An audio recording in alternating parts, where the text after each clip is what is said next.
పవిత్రాత్మ స్వరూపులకు ప్రియాత్మ బంధువులారా, శ్రీ లలిత సహస్రనామ స్తోత్రం 163. త్రయీ త్రివర్గ నిలయా త్రిస్థాతి పురమాలిని నిరామయా నిరాలంబా స్వాత్మా రామా సుధాశ్రుతి త్రయీ త్రివర్గ నిలయా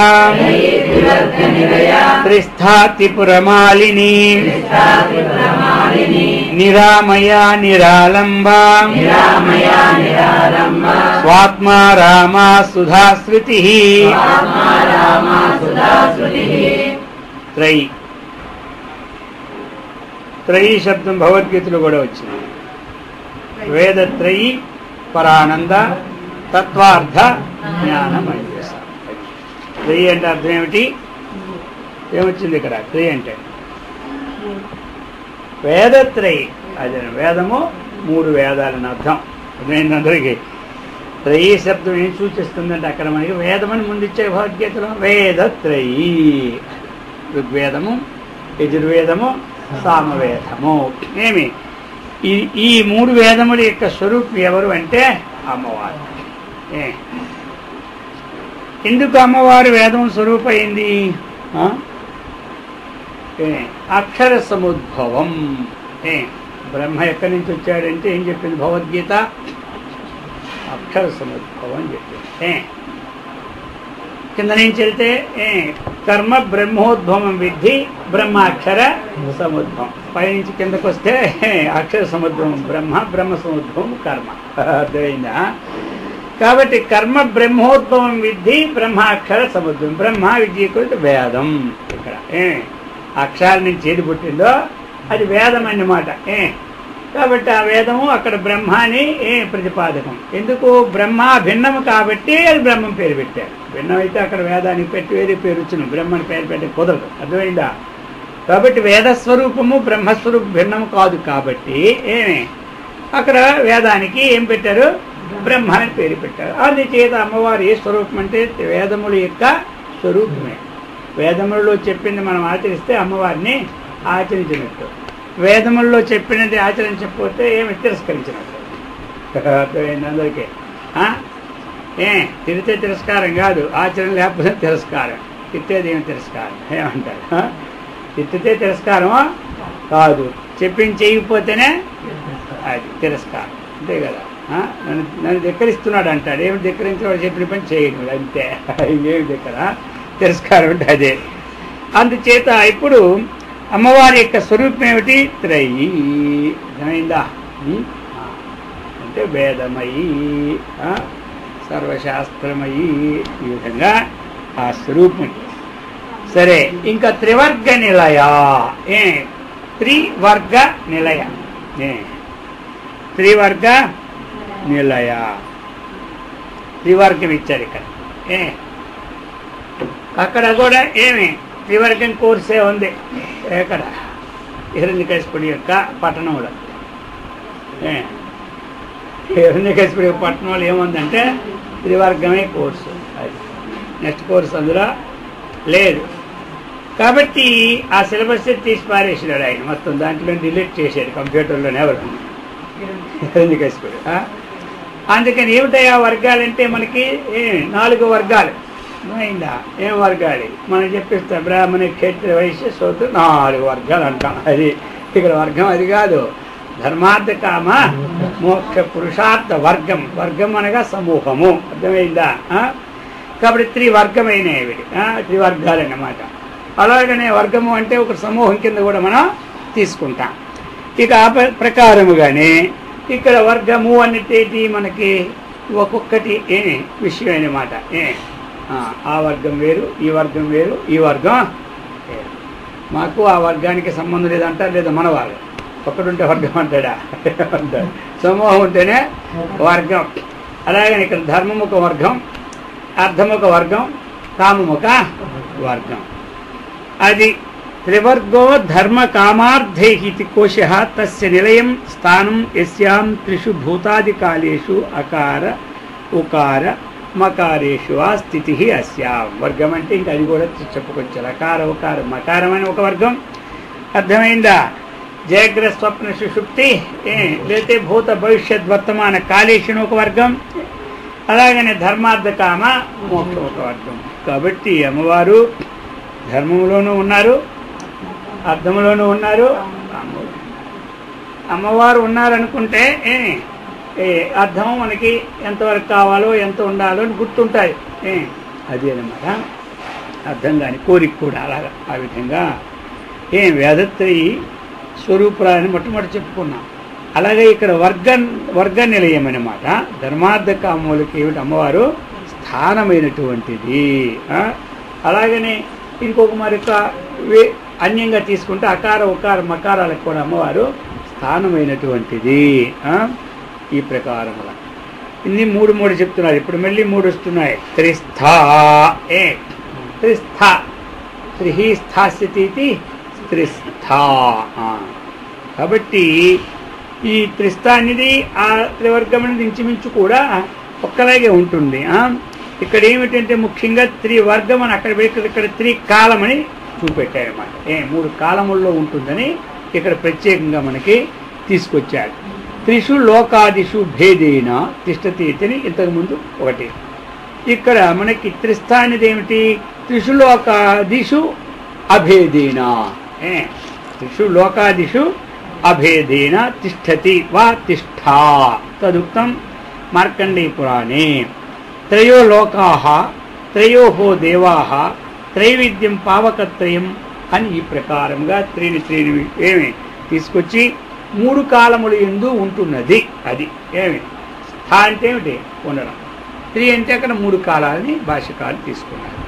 కాబట్టి 3 కాలాలంటే ఏమిటి? మనకి ఇక్కడ గడిచిపోయిన కాలము, గడువలసిన కాలము, ఇప్పుడు ప్రజెంట్ వర్తమాన కాలం. ఈ 3 కాలాల్లో కూడా ఏమి అమ్మవారు ఉన్నారు. 3 కాలాల్లో అమ్మవారు అంటే ఏమిటి? చైతన్య స్వరూపమైనటువంటి పరమాత్మ స్వరూపం 3 కాలంలో ఉంటుందని అర్థం.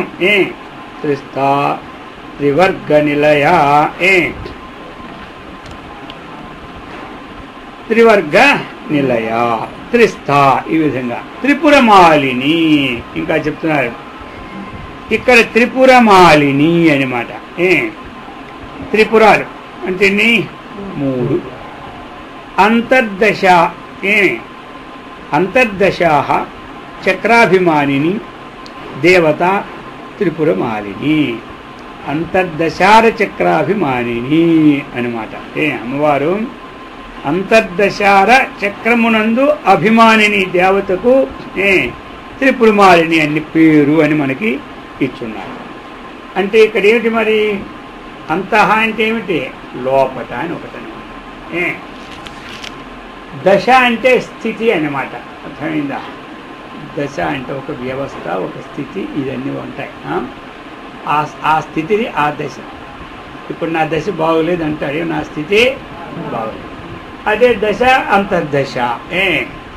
దశ అంటే ఏమిటి? మనకి జ్యోతిష్య ప్రకారంగా తీసుకుంటే మనకి దశలు ఎన్ని ఉన్నాయి? మనకి అందరికి కలిగి 9 దశలు. 7 వారాలకి 7, ఇంకిద్దరేమో ఎక్స్ట్రా రాహు కేతు. అర్థమైందా?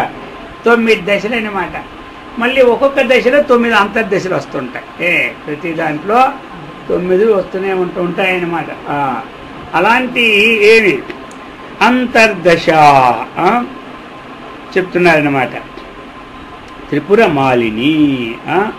ఆ విధంగా ఆ అంతర్దశ చక్రాభిమానిని అన్నటువంటి అమ్మవారు దేవత, అభిమాని దేవతకి త్రిపుర మాలిని అన్న పేరును. ప్రతిదానికి ఒక అభిమాని దేవతలు ఉన్నాయి.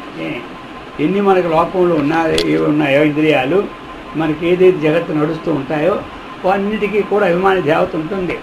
ఇక్కడ ఒక ఆఫీస్ ఉందంటే ఆఫీస్ స్టాఫ్కి ఒక మేనేజర్ లేకుంటే ఆవిడ ఉండడు. అర్థమైందా?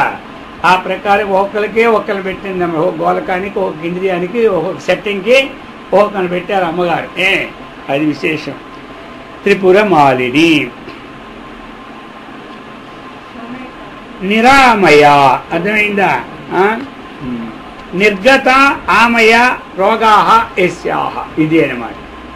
నిరామయ నిరుపసర్గ ఏమి అదేం చేస్తుంది? ఆమయం. నిరుపసర్గ ఎప్పుడు కూడా ఏది లేదు అని సూచనని చూపెడుతుంది అన్నమాట. కాబట్టి కొన్ని దగ్గరలో కొన్ని అర్థాలు కూడా ఉంటాయి అన్నమాట. అర్థమైంది కదా? కాబట్టి ఇక్కడ నిరామయ. ఆమయం అంటే రోగం. ఆమయం అంటే రోగం అంటే ఏమిటి? రోగము లేనటువంటిది ఎవరు? అమ్మవారు. అర్థమైందా? అంటే ఏమిటి? రోగం లేదంటే అర్థం ఏమిటి? ఆ రోగ సంబంధమే ఎప్పుడూ లేదు. అది అది అంతే, ఎప్పుడూ లేదు. పుట్టినప్పుడు నుంచి ముందు నుంచి కానీ ఎప్పుడూ సంబంధమే లేదు. ఎవరికి సంబంధం అంటే అది 3 రోగాలు వస్తుంటాయి. అర్థమైందా? ఆధ్యాత్మికము, ఆది భౌతికము, ఆది దైవికము, అది అనమాట. అందుచేత అమ్మవారి ఎందు ఆ వాసన ఏమీ లేదు. అది అనమాట. నిరాలంబ. ఇంకా సర్వాలంబనస్య ఆలంబాత్ అయోగాత్ నిరాలంబ. నిరాలంబ. ఆలంబమిత్యత్ర ఆశ్రయ, నిరాలంబమిత్యత్ర ఆశ్రయం. అమ్మవారికి వేరే ఆశ్రయం అంటూ లేదు. సకలానికి అమ్మవారు మాత్రం ఆశ్రయం. అయిందా? ఈ సమస్తానికి ఆశ్రయం ఎవరంటే అమ్మవారు. అమ్మవారికి ఇంకొక ఆశ్రయం లేదు. అయిందా? ఇంకొక ఆలంబనమే లేదు. అందుచేత ఆలంబనం మనకి ఉండాలి, వారికి అవసరంలే. అది అన్నమాట. అందుచేత నిరాలంబ. స్వాత్మారామ. స్వాత్మారామ. ఆరామం. అర్థమైందా? ఆరామం అంటే ఏమిటి? అందరూ అనుకుంటారు నాకు ఆరామం, ఆరామం విరామం. అర్థమైందా? ఆరామమే విరామం అన్నమాట. కాబట్టి స్వాత్మారామ. ఇప్పుడు తన యందే తానెప్పుడు క్రీడంతో అంటే రమణం. రమతీతి రమణం. తన యందు తానే రమించి ఉంటుంది. అంటే ఏమిటి? తన స్వరూపమే ఆనందరమణ స్వరూపం. అర్థమైందా? తన కాబట్టి అది నిస్వాత్మారామ. సుధాశ్రుతి. సుధాశ్రుతి. సుధాయా సహస్రారకర్ణిక చంద్రగతాయా శృతి శ్రవణం యా కుండలిన్యా. సుధాయా అంటే సహస్రారకర్ణిక. మణికర్ణిక అంటాం కదా, ఆ ప్రకారముగా సహస్రార కర్ణిక. సహస్రార పద్మం నందు ఉన్నటువంటి పుష్పమునకు ఉన్నటువంటి ఆ ఇదిని కర్ణిక అంటారు. అలాంటిది సహస్రార సుధాయా అంటే సహస్రార చక్రమందలి. ఎలాంటిది అది మరి? సుధా అంటే అమృత స్రావమైనటువంటిది. అర్థమైందా? చెప్తున్నారు. శృతి అంటే సుధా శృతి. శృతి అంటే శ్రుగతో అనమాట. అర్థమైందా? అంటే ఏమిటి? గమనం. అర్థమైందా? అలాగా శ్రుగతో అంటే గమనం. దాని నుండి మనకి ఉత్పత్తి అయింది అనమాట. కాబట్టి గమనం ఎలాగా? ఆ యొక్క నీళ్ళు అక్కడ పోసాం, అదేమవుతుంది? పొలానికి పెడుతూ ఉంటాయి. అలాగనే చక్కగా ఈ సహస్రార చక్రమందులో అమృత స్రావ రూపమైనటువంటిది. సహస్ర అంటే అమృత స్రావణ కలిగించు కుండలని స్వరూపురాలు. అది అన్నమాట. అర్థమైంది కదా? ఎవరైతే చక్కగా ఆ ధ్యానంలో కూర్చో ఉంటారో వారికి సుషుమ్నా నాడి వికాసమై ఏకాగ్రత కలిగి అమృత ప్రాప్తి కలుగుతుంది. అటువంటి స్వరూపమే అమ్మవారు అని చెప్తూ ఉన్నారు. సంసార పంక నిర్మగ్న సముద్ధరణ పండిత యజ్ఞప్రియా యజ్ఞకర్త్రీ యజమాన స్వరూపిణి సంసార పంక నిర్మగ్న సముద్ధరణ పండిత యజ్ఞప్రియా యజ్ఞకర్త్రీ యజమాన స్వరూపిణి. ఇప్పుడు చెప్తున్నారు సంసార పంక నిర్మగ్న సముద్ధరణ పండిత. అది అంటే ఏమిటి? సంసారం అన్నటువంటిది ఒక బురద లాంటిది, అర్థమైందా? అటువంటి బురదలో నిర్మగ్న, సంసార పంక నిర్మగ్న, అర్థమైందా? సంసార పంక నిర్మగ్న అంటే ఏమిటి? అందులో చక్కగా మునిగిన వారి, అర్థమైందా? అందులో చక్కగా మునిగిన వారికి. మరి ఎలాంటి వారు? అమ్మగారు పండితులు. పండితులు అంటే నేర్పు గలవారు, అర్థమైందా? ఇక్కడ చక్కగా సముద్ధరణ, చక్కగా ఆ బురదలో నుంచి ఎలా తీయాలా వీళ్ళనన్న దాంట్లో మంచి నేర్పరి అమ్మవారికి ఉన్నది. మంచి నేర్పరితనం ఉంది. ఆ బురద నుండి ఎలా తీయాలా అనేటువంటి నేర్పరితనం ఉంది. కాబట్టి అది ఒక నేర్పరితనమేనా? బురదలో పడిపోతే పెద్ద పెద్ద ట్రాక్టర్లేకి ఉంటుంటే పెద్ద ఇదే గోసులు పెట్టి లాగేస్తుంటే ఇదేమి నేర్పం. అప్పుడే నేర్పరు, కానీ ఇప్పుడేమి మనుషులు లాగాలన్నా ట్రాక్టర్లు లాగాలన్నా బురదలో పడి, అర్థమైంది, ఒక దెబ్బగా లాగేస్తూ ఉంటుంటారు కదా. ఇది ఒక నేర్పర అంటారు. ఆ బురద వేరు, ఈ బురద వేరు. ఇది జన్మజరా మృత్యు అనే బురద, మామూలు బురద కాదు. మామూలు బురద నుంచి లాగడానికి ఇంకొకటి లాగొచ్చు. రండి, వచ్చేయండి, ఇక్కడికి వచ్చేది, కుర్చీ ఇక్కడ వేస్తాం. కాబట్టి సంసార పంక నిర్మగ్న, ఈ బురదలో నుంచి లాగాలంటే అందరు లాగలేదు. ఈ బురదలో తోసేవాళ్ళే అందరూ, కానీ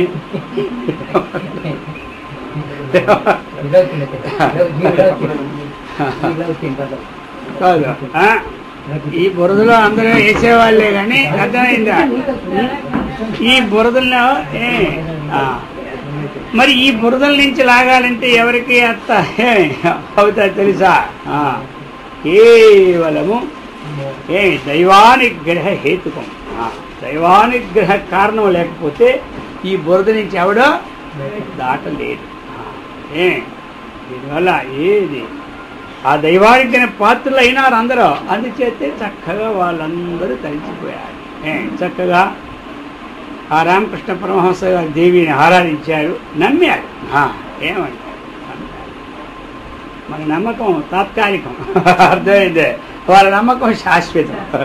అందుకే వాళ్ళ పేరు శాశ్వతంగా ఉండిపోతుంది. మనదే ఏదో మనున్నంత వరకు అది 4 రింగుల్లో ఉంటే ఉంటుంది, లేకపోతే అది ఉండదు మన పేరు, అర్థమైందా? కాబట్టి పేరు మాటకేమి ఆయన నమ్మాడు.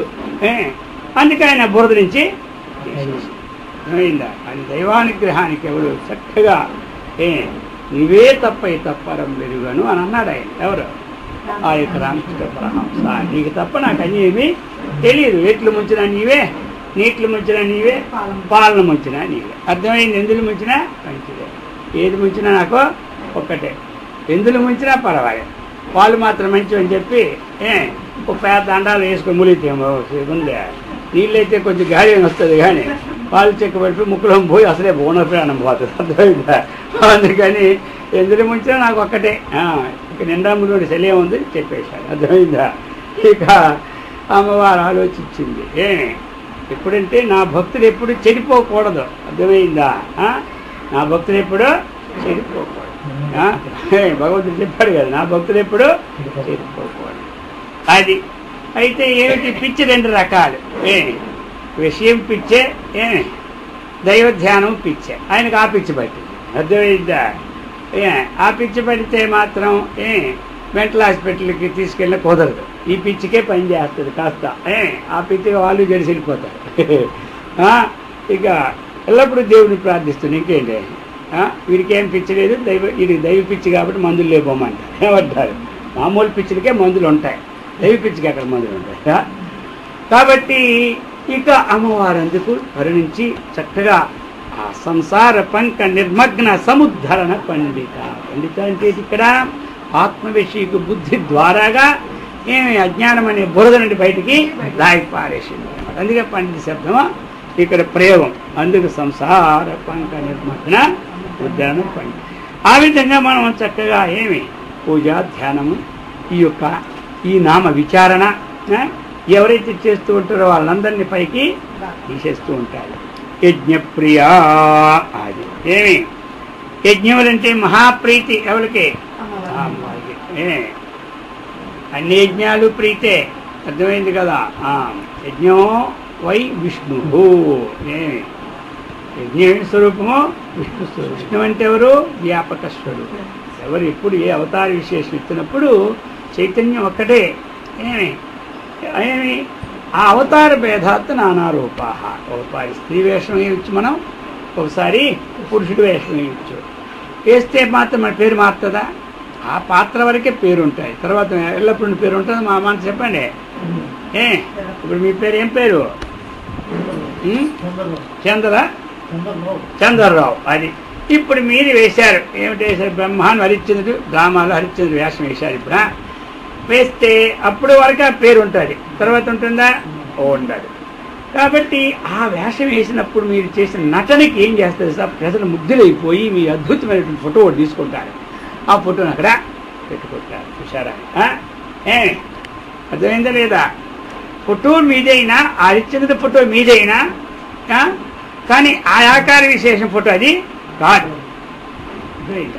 రాజుగారు ఒక మంత్రి గారు ఉన్నారు. సరే, ఆ రాజుగారి కొడుకు మంత్రికి ఒక కొడుకు, ఇద్దరు మామూలుగా ఎప్పుడు తిరుగుతుంటారు కలిసి మనిషి. తిరుగుతుంటే ఒకరోజు ఏమైపోయింది తెలుసా? ఆ మంత్రి కొడుకు వెళ్ళారు. వెళ్తే రాజుగారు కొడుకు స్త్రీ వేషం వేశాడు. అద్భుతమైన స్త్రీ వేషం వేశాడు అన్నమాట. ప్రజలందరూ ముగ్ధులైపోతున్నారు ఆ వేషాన్ని చూసి. అయిందా? అప్పుడు మంత్రి కొడుకు ఏం చేశాడంటే ఆ వేషం వీడికి తెలియకుండా ఓ ఫోటో తీసేసాడు. ఎవరు? ఫోటో తీసేశాడు. చక్కగా ప్రేమ కట్టించుకున్నాడు, ఇంట్లో పెట్టినాడు. ఎవడు? మంత్రి ఇంట్లో పెట్టుకోడు. సరే, తర్వాత ఏమో మరి కొద్ది రోజులు పోయికి వచ్చాడు రాజు కొడుకు. వచ్చిన తర్వాత చూశాడు ఈ అమ్మాయిని, ఫోటోలు ఉన్న అమ్మాయిని. అనుకున్నాడు, జీవితం వివాహం చేసుకుంటే ఈ అమ్మాయినే చేసుకోవాలా, లేకపోతే అవసరం లేదనుకున్నాడు. ఇక అక్కడి నుంచి తిండి మానేశాడు. కృషించిపోతూ ఉన్నాడు. అది అడగలేకపోతున్నాడు ఎవరిని. ఈయన ప్రేమించాడేమో అమ్మాయిని తెలియదు కదా. ఇంట్లో ఫోటో పెట్టుకుంటే అర్థమేంటి మరి? ఏమిటి అక్కడికి ఏమిటంటే రాజుగారు అనేక రకరకాల ప్రయత్నాలు చేశారు, కానీ ఏమి ఫలితం లేకపోయింది. చివరికి ఆ మంత్రి కూడా దానేశాడు. ఇది నా లైఫ్లో చేసుకుంటా, అమ్మాయిని చేసుకుంటాను, లేకపోతే లేదు. సరే, అప్పుడు ఇంకేం చెప్తాడు? రహస్యం చెప్పేసినాడు. అర్థమైందా? నీ వేషం వేసినప్పుడు తీసిందే అమ్మాయి అని అన్నాడు. అప్పుడు ఇంకేమంటాడు చూసావా? తనకంటే భిన్నం అనుకున్నాడు పాపం. ఆ అమ్మ లేకపోతే ఉండలేను అనుకున్నాడు. ఇప్పుడు ఆ అమ్మ తనే అయిపోయా. ఎవరు? కాదు. ఈ ప్రకారంగా ఏమిటి అంటే, ఇప్పుడు మనం వేషంలో ఉన్న ఫోటో అలాగనే భగవంతుడు అవతార విశేషాల్లో ఒకసారి ఒక వేషం వేస్తూ ఉంటుంటాడు. అది మనం నచ్చిందంటే ఆ ఫోటోని పెట్టి పూజ చేసుకుంటాం, నచ్చకపోతే వదిలేస్తుంటాం. వరాహ అవతారం అందరూ నచ్చుతుందా? వస్తుంది. ఆ ఫోటో తెచ్చి పూజ చేసుకుంటాడా? చేసుకుంటే మత్స్య అవతారం పూజ చేసుకుంటున్నాడా? ఏమండి మన నచ్చితే పూజ పెట్టుకుంటాం, లేకపోతే లేదు. ఇక ఎవడైనా చేపను పూజలు పెట్టుకుంటే ఏమంట నీకు పిచ్చి పట్టింది చేప అని పూజ. అర్థమైందా? అర్థమైంది లేదు అందరికీ. అది విశేషమైన మాట. మనకు నచ్చింది పెట్టుకుంటాం, లేకపోతే లేదు. అలాగే ఏమిటంటే ఏది చెప్పినప్పుడు ఆ విశేషాలు వస్తూ ఉంటాయి. అలాగే అమ్మవారు జగత్స్వరూపిణి, శక్తి స్వరూపిణి, యజ్ఞప్రియా. యజ్ఞాలంటే మహా ఇష్టం. కాబట్టి యజ్ఞాలు, ఆ యజ్ఞాలు అన్నటువంటివి ఏమి? అగ్నిహోత్ర యజ్ఞం ఉంటుంది, సామాన్యమైన తపోది యజ్ఞాలు కూడా అవన్నీ యజ్ఞాలే. 14వ అధ్యాయంలో ఒక లిస్టే ద్రవ్య యజ్ఞ, తపో యజ్ఞ, యోగ యజ్ఞ, 16 యజ్ఞాలు చెప్పేసినాడు. అర్థమైందా? అందుకని ఏది చేసినా ఆయనకి ఇష్టం. అమ్మవారి ఈరోజు యజ్ఞాలు చేయగల,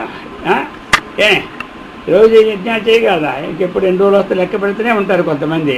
2 నెలలు అయిపోయింది రోజు యజ్ఞాలు పెట్టి పెట్టి పెట్టి. ఇక 2 నెలలు ఎప్పుడు వస్తే చూస్తూనే ఉంటుంటాం. సంవత్సరం పొడి పెడితే అవుద్దా పని? కాబట్టి ఇలా జీవితం వాళ్ళు చేద్దా? చేస్తారు. నిత్యాగ్నిహోత్రులని ఆ పనికి వచ్చారు కాబట్టి వాళ్ళు చేస్తారు. వాళ్ళు మరి ఏం పట్టడం ఉండదు. తెల్లారేసి మన దేవుడు దాన్ని పెట్టుకుంటాం. ఇప్పుడు మరి నిత్యం చేస్తూనే ఉంటారు. మన ఉపాసనలు అంటే ఏమి లేవు. అదే గాయత్రి పరివార్ దగ్గరికి వెళ్ళామంటే ఉపాసం మంత్రం అడిగితే ఏమి ఇస్తారు? వెంటనే 4 డబ్బాలు కొనుక్కోమంటారు. 1 డబ్బాలో బియ్యం, 1 డబ్బాలో ఏమిటి, అందులో నెయ్యి, చిన్న డబ్బాలు ఎంత అనమాట. మన కిలీలు కడతారు కదా 4 డబ్బాలు, అలా డబ్బాలు 1 డబ్బాలో బియ్యం, 1 డబ్బాలో నెయ్యి, 1 డబ్బాలో పసుపు, అది పెట్టేస్తారు. అంతే, ఇంకేం ఉండదు. మన యజ్ఞానికి ఇన్ని సామాన్లు.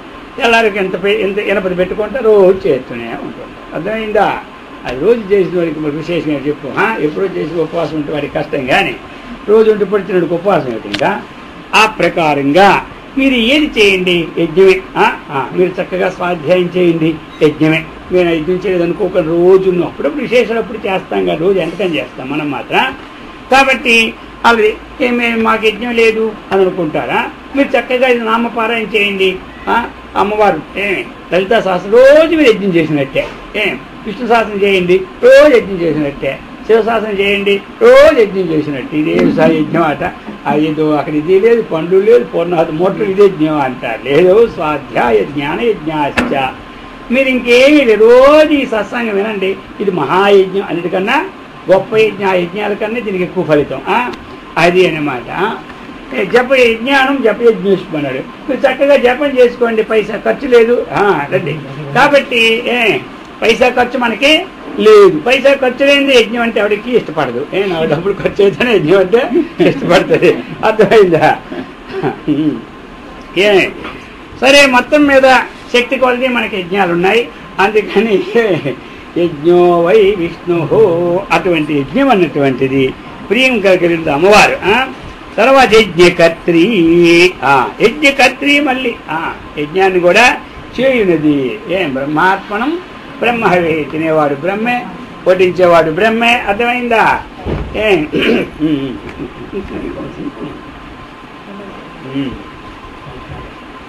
ఇది అన్నమాట. అర్థమైందా? యజ్ఞకర్త్రి అన్నమాట. అంటే యజ్ఞ దీక్షితుడు ఆత్మ రెండును స్వరూపముగా కలది. యజ్ఞకర్త్రి అంటే ఏమిటి? ఆత్మనొక అర్థం. యజ్ఞకర్త్రి అంటే యజ్ఞ దీక్షితుడు కూడా ఒక అర్థం. అందుచేత యజ్ఞకర్త్రి. యజ్ఞప్రియ యజ్ఞకర్త్రి యజమాన స్వరూపిణి. యజమాన స్వరూపిణి. యజ్ఞకర్త్రి అంటే యజ్ఞమును చేయనిది. యజమాన స్వరూపిణి అంటే అది దీక్షితుడు గాని ఆత్మ గాని, ఈ రెండు అన్నమాట.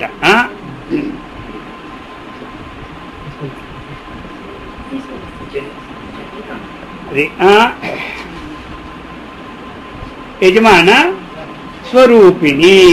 అది యజ్ఞప్రియ యజ్ఞకర్త్రి యజమాన స్వరూపిణి.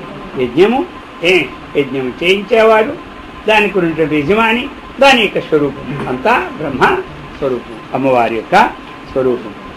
ధర్మాధార ధనాధ్యక్ష ధనధాన్య వివర్ధిని విప్రప్రియ విప్రరూప విశ్వభ్రమణకారిణి.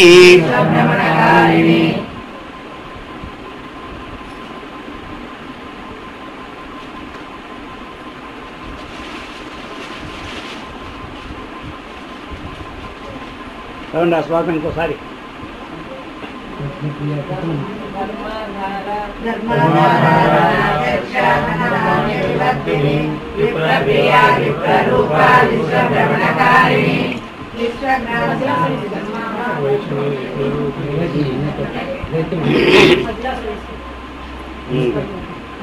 ఏం చదివారు ఇప్పుడు? ధర్మాధార. అది ధర్మ ఆధార.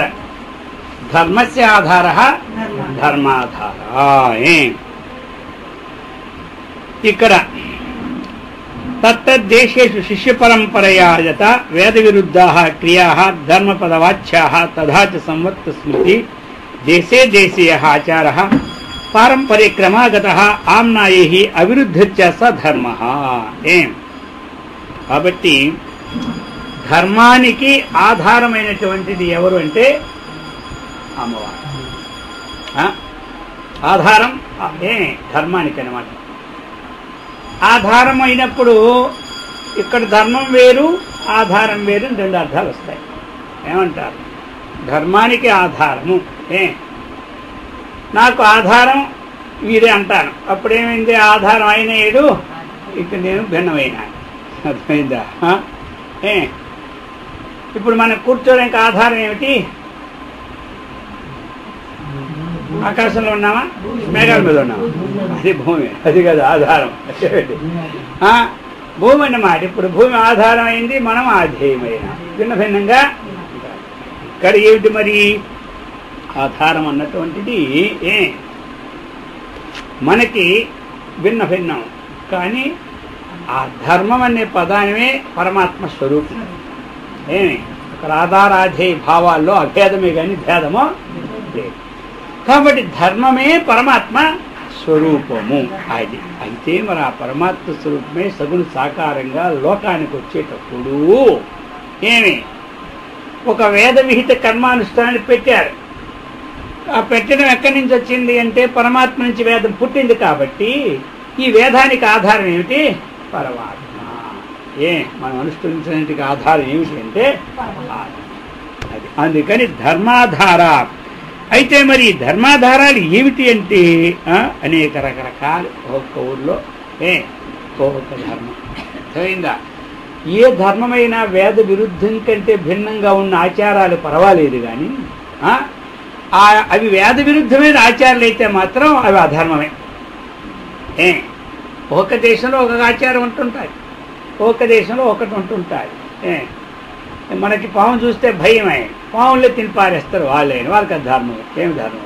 అది వేద చెప్పిందే. మనం తినేస్తున్నాం అంతకన్నా మంచివి. వాటి మీద భయం కాబట్టి తినవాలి. దవి మా తినవా తినేవాడు ఏది తిన్నా అవి భయం. తేలు తినాలంటే మనకు భయం. ఎందుకంటే తేలు కరిస్తే విషం తిని సచ్చి తిని ఆ విషయం వానికి సత్తామని భయం. మళ్ళీ తినలేదు. కానీ అదే 4 రోజులు చెప్పుకొని తిన్నారు అనుకోండి, ఇక జీవితం వదలరు అంటారు. కాబట్టి ఈ ప్రకారంగా ఒకరికి ఒక ధర్మం అవుతుంది, ఇంకోటికి ఒకటి. ఒకరు వారం రోజులకు ఒకరోజు స్నానం చేస్తాడు, అది వాడికి ధర్మం. అది నెలలకు ఒకరోజు స్నానం చేస్తే వాడికి ఆ ధర్మం. ఈ ధర్మమా? వేద విరుద్ధం అంటే వారానికి ఒకరోజు స్నానం చేస్తే ధర్మమా? ఏమంటే మాది ధర్మం. ఎక్కడ రాసింది వేదం? వారంలోకి వస్తే స్నానం చెయ్యాలని రాయలేదు అనుకోండి. అసలు ఏమంటారు? దాంతో పనే లేదు స్నానాలతో వేదానికి. అయినా సరే నిత్యంగా ఉండాలి కాబట్టి ఒక నియమనిష్ట పెట్టింది అక్కడ. ఇది ధర్మం. అర్థమైందా? ఎవరికి ధర్మ స్నానం వద్దు? ఆత్మజ్ఞానికి. వీరగోష్ఠీ ప్రియా వీరా నైష్కర్మ్యానాదరూపిణీ విజ్ఞాన కలనా కళ్యాణ విదగ్ధా బైందవాసనా వీరగోష్ఠీ ప్రియా వీరా నైష్కర్మ్యానాదరూపిణీ విజ్ఞాన కలనా కళ్యాణ విదగ్ధా బైందవాసనా.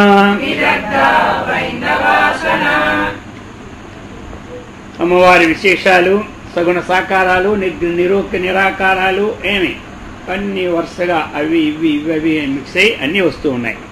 అందులో ఇప్పుడు ఈ శ్లోకంలో వీరగోష్ఠి ప్రియా. వీరాణం గోష్ఠి, వీరగోష్ఠి. గోష్ఠి అంటే ఏమిటి? సభ. గోష్ఠి అంటే సభ అన్నమాట. వీరుల సభ ఇష్టముగా కలదనమాట.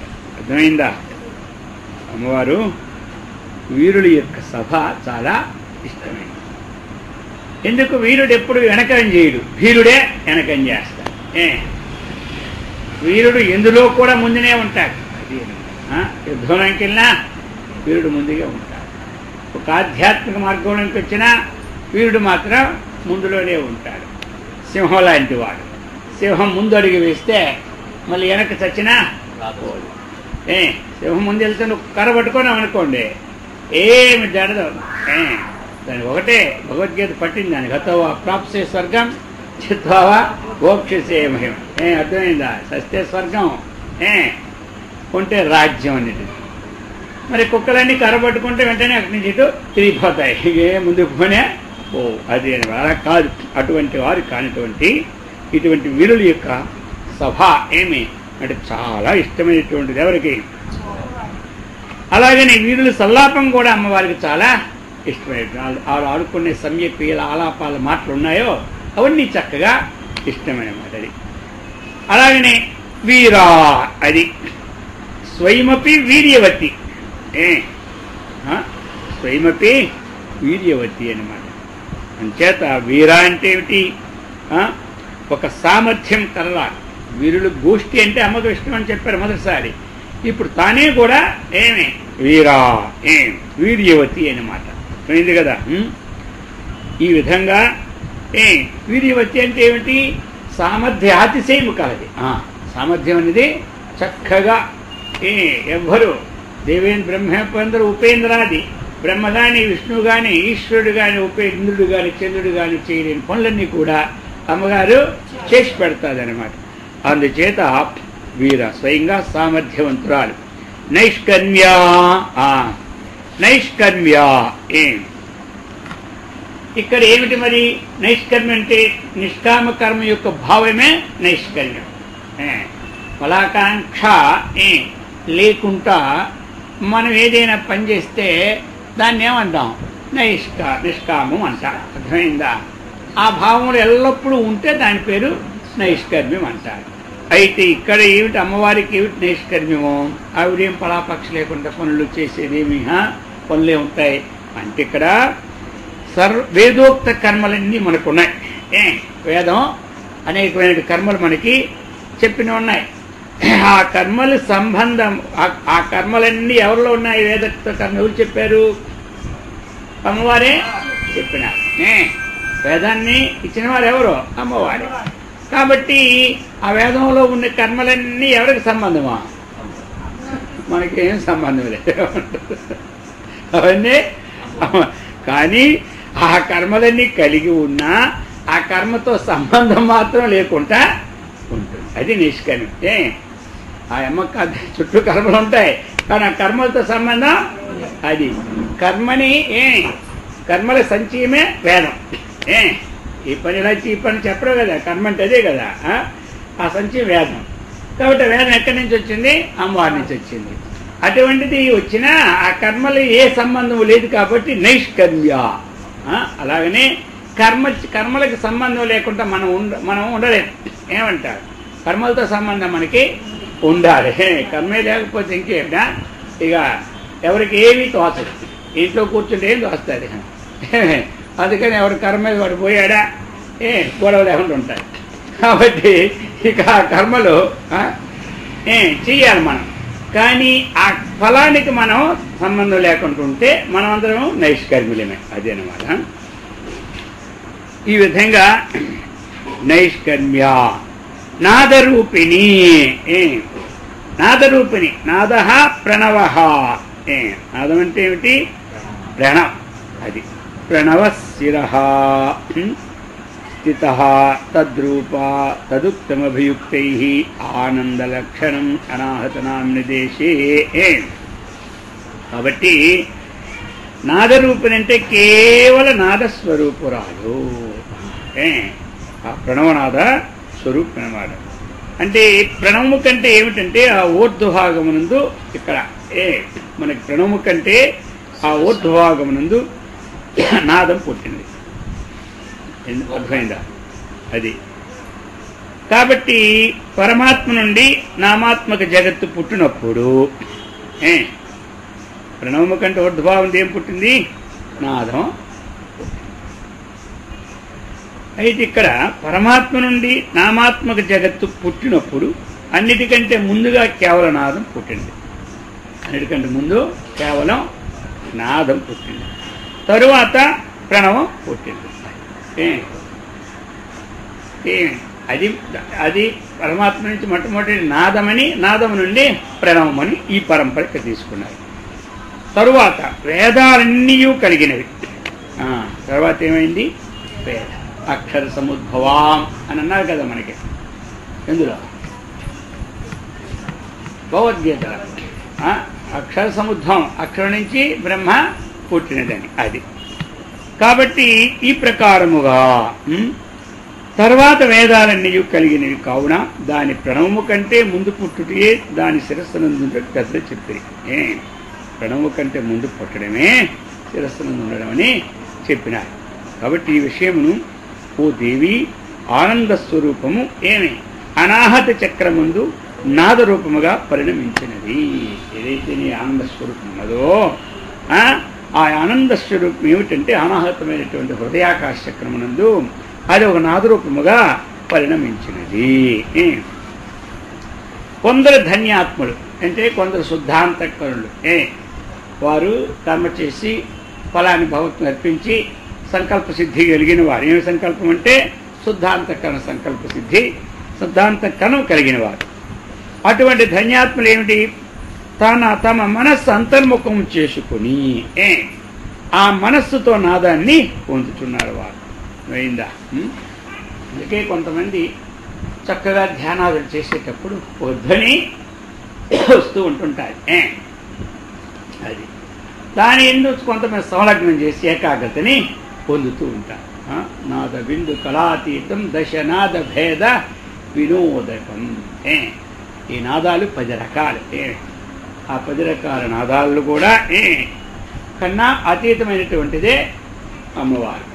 పరమాత్మన్న అమ్మవారన్నా ఆ 10 నాదాల కంటే అతీతమైనది. అందుకే నాద రూపిణి, ఈ అన్నిటికీ ఆధార రూపిణి.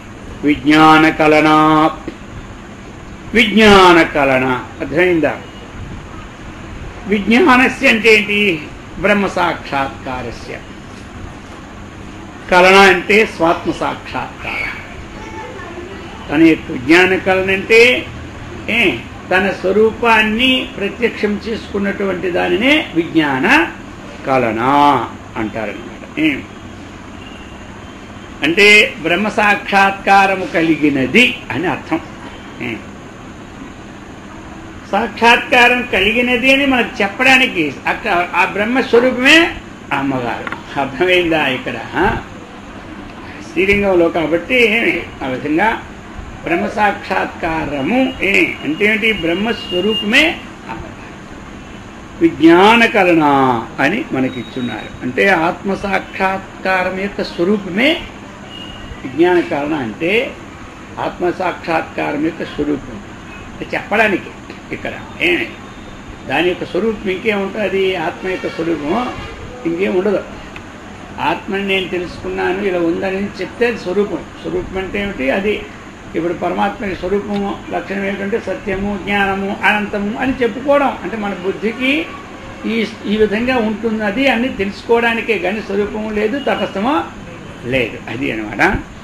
అందుకు అయితే ఏమిటి ఇక్కడ మనకి విజ్ఞాన కారణం అంటే ఆ యొక్క ఆత్మస్వరూపమే, ఇంకా అన్యము అది. అంటే జగదాధార భూతమే అని తీసుకోవాలి మనం. ఈ విధంగా ఇంకా ఏమిటి? అసలు పరమాత్మ అంటే అన్నిటికీ ఆధారం అదే. ఆ చైతన్య శక్తి పరమాత్మ అమ్మవారు. కాబట్టి ఇక అన్ని వాటి అన్ని సమన్వయం మనం చేసుకోవాలన్నమాట. ఈ విధంగా ఇంకా అన్నీ ఎప్పుడైతే ఉన్నాయో మీకు తెలియదేముంటుంది? తెలియదేమీ ఉండదు. అందుకనే ఇంకో చతుర్దశి విద్యలను యథార్థంగా తెలుసుకొని ధారణ చేయటం ఏదైతే ఉన్నదో అటువంటి విజ్ఞాన స్వరూపం అంటారు. కాబట్టి అమ్మవారు ఏందు ఈ సర్వము కూడా సుప్రతిష్టమై ఉన్నదన్నమాట. అందుకు విజ్ఞాన కలన. కళ్యా తర్వాత చెప్తున్నాడు. కళ్యా అంటే ఇవన్నీ ఒకటే ఇంచుమించు అర్థం. కళ్యా అంటే ఏమిటి? కళల యందు నేర్పు కలది అని అర్థం. కళ్యా అంటే కళల యందు నేర్పు కలది. అది కళల యందు నేర్పు కలది అంటే అర్థం ఏమిటి? కళల యొక్క స్వరూపమే అమ్మగారు. కళల యొక్క స్వరూపమే అమ్మగారు. విదగ్ధ. విదగ్ధ అంటే ఏమిటి ఇక్కడ? విదగ్ధ, దగ్ధ, విదగ్ధ. ఏవైతే మనకి లోపల ఉన్నాయో రెండు విధాలు. లోపల మనకు ఉన్నటువంటి ఏ దోషాలున్నాయో ఆ దోషాలన్నింటినీ కూడా దగ్ధాన్ని చేసినటువంటి స్వరూపం అన్నమాట. ఈ విదగ్ధకి ఇంకా అర్థం ఇచ్చారు, చాతుర్యశీల, మంచి నేర్పు కలది అని. బైందవాసన, బైందవాసన అంటే భ్రువోహో ఉపరి భాగే వృత్త సన్నివేశో బైందవం. బైందవం ఏంటంటే ఈ భ్రూమధ్య భాగానికి ఏదైతే పైకి గల వర్తులాకారమైన బిందువే ఆకారంగా కలదు, అదేనమాట. ఈ భ్రూమధ్యానికి పైని ఇక్కడ వర్తులాకార బిందువే ఆసనముగా కలదు. అంటే ఆజ్ఞాచక్రాంత నిలయ అంటాం కదా, అది అనమాట. సర్వానందమయ చక్రమే ఆసనముగా కలదు. ఇంకా సర్వానందమయి, షష్ఠీస్మయి, ఉద్దీస్మయి అని మనం చదువుతాం కదా. ప్రతిదానికి అందులో ఉంటుంది కదా దేవి కర్తమాల స్తోత్రం. కాబట్టి ఇంకా అర్థం ఏంటి, బిందు సముదాయం యొక్క అర్థములన్నింటినీ బోధించినది బైందవాసన. అంటే బిందు సముదాయములకు ఏదైతే ఉన్న అర్థాలు, అటువంటి అర్థాలన్నీ కూడా అన్నిటినీ బోధించినటువంటి స్థితిని కూడా బైందవాసన అంటారు. తత్వాధిక తత్వమయీ తత్వమర్థస్వరూపిణి సామగాన ప్రియా సౌమ్య సదాశివ కుటుంబిని. ఇప్పుడు చెప్తున్నారు మనకి తత్వాధిక. తత్వాధిక తత్వాని ఏమిటి? తత్వాని ప్రళయ పర్యంత స్థాయి వస్తువుని. తత్వాని ఇక్కడ తత్వాని, తత్వాలంటే మనకి శరీరము ఎంతవరకు ఉన్నాయి? ఎన్ని తత్వాలంటే 24 తత్వాలు. తత్వాలు ఎన్నడితే ఏం చెప్పాలి? కొంతమంది 36 చెప్తారు, కొన్ని కలుపుకొని. ఎక్కువ తక్కువ నష్టమేమీ లేదు. అర్థమైందే? ఎలాగంటే ఒక ఆయన మీకు అదే తెలిసిందే కదా, ఒక ఊర్లో ఒక రాజుగారు ఉన్నారు. సరే, అక్కడికి ఒకసారి ఒక వ్యక్తి వచ్చినాడు. ఇక ఆ వ్యక్తి వచ్చిన తర్వాత అన్ని మంచి జ్ఞానం అట. జ్ఞానం అయితే సరే, నీకు ఒక ప్రశ్న వేస్తాను, దానికి సమాధానం చెప్పగలవా? నీకు అంత జ్ఞానం రా, అన్నీ చెప్పేయగలను అన్నాడు. సరే అయిందా? ఆయన్నే కొందరు బీరు బోళ్ళు అంటారు, అర్థమైందా? సరే, ఒక రోజు అన్నాడు, ఇక్కడ మీ రాజ్యంలో, మా రాజ్యంలో ఎన్ని పక్షులు ఉన్నాయి చెప్పమన్నాడు. ఎవరు? ఎన్ని పక్షులు ఉన్నాయి? వాళ్ళు వెంటనే చెప్పేశారు అనమాట. ఆ పక్షులు 10,011 అని చెప్పేశారు. చూసారు మరి, తప్పేమని చెప్పేశారు. 10,011 పక్షులు ఉన్నాయి అన్నారు. మరి తక్కువ ఉంటే ఏం చేయాలన్నాడు. తక్కువ ఉంటే ఇక్కడి నుంచి ఎగిరిపోయామని అనుకున్నాడు. కొన్ని ఎక్కువ ఉంటే ఏం చేయాలన్నాడు. మొత్తం పక్కన నుంచి వచ్చాడు. అర్థమైందా?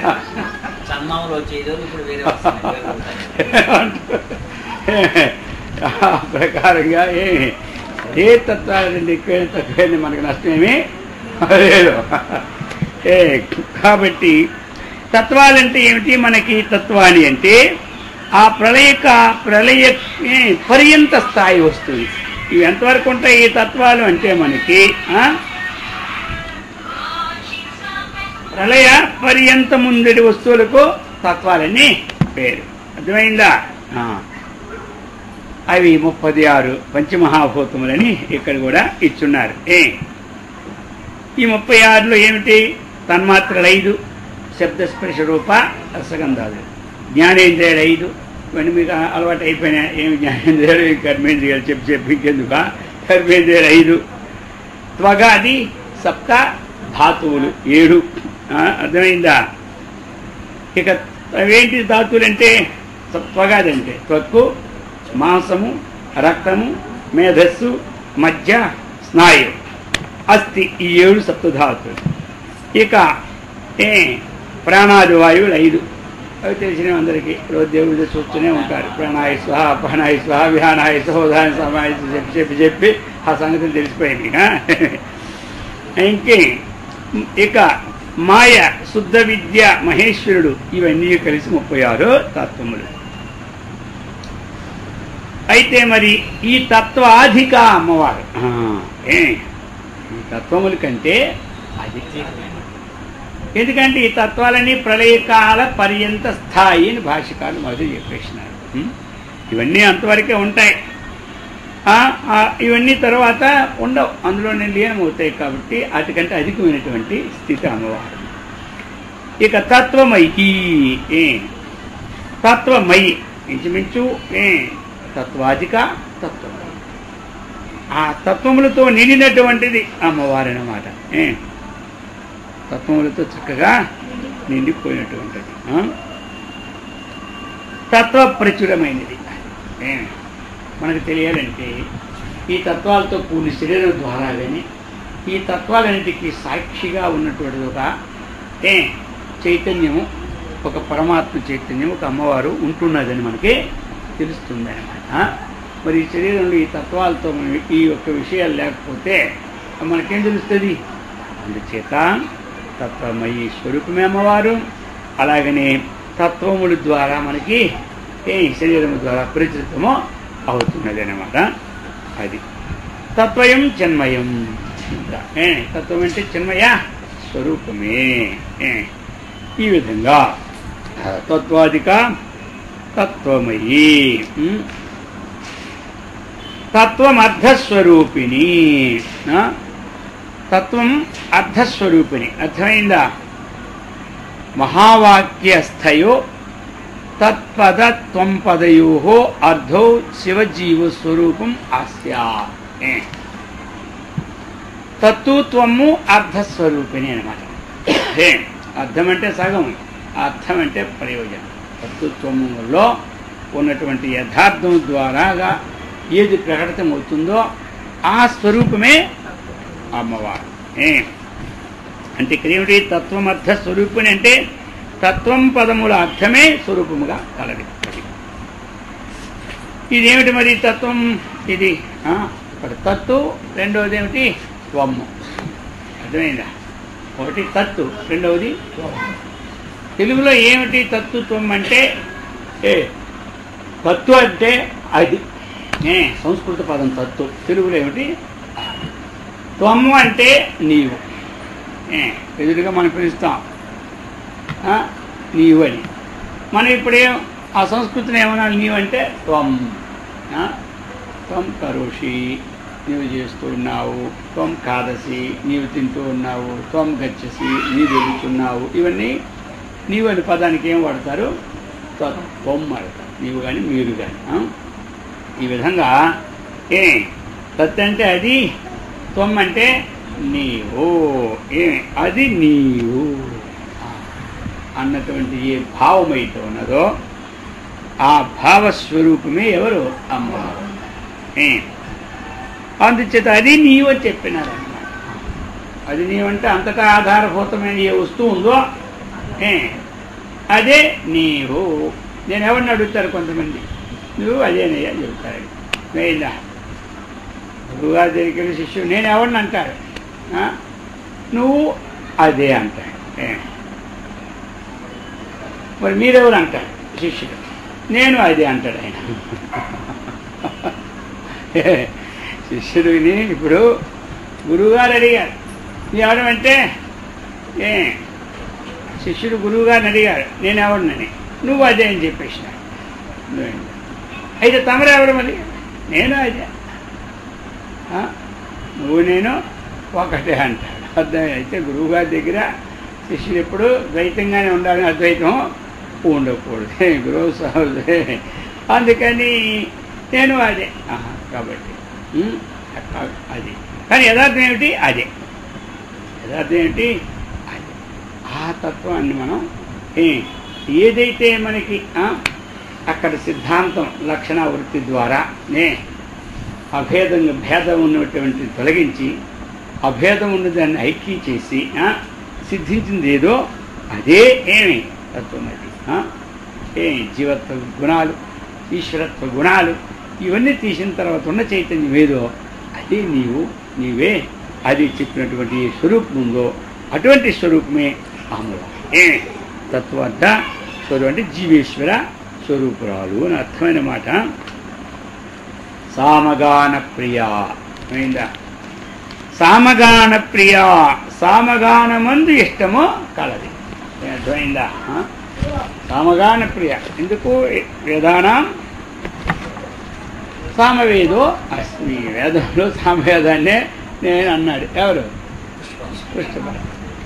అందుచేత సామగాన ప్రియము అమ్మవారికి. సామగాన ప్రియం అది చెప్తున్నాడు. సామవేద గానమందు ఇష్టము కలది. సౌమ్య చెప్తున్నాడు. సామగాన ప్రియ సౌమ్య. సౌమ్య సోమమర్హతి ఇది సూత్రేణ యత్ ప్రత్యయ సోమయాగారహ సౌమ్య చెప్తున్నారు ఇక్కడ. సౌమ్య అంటే ఏమిటి?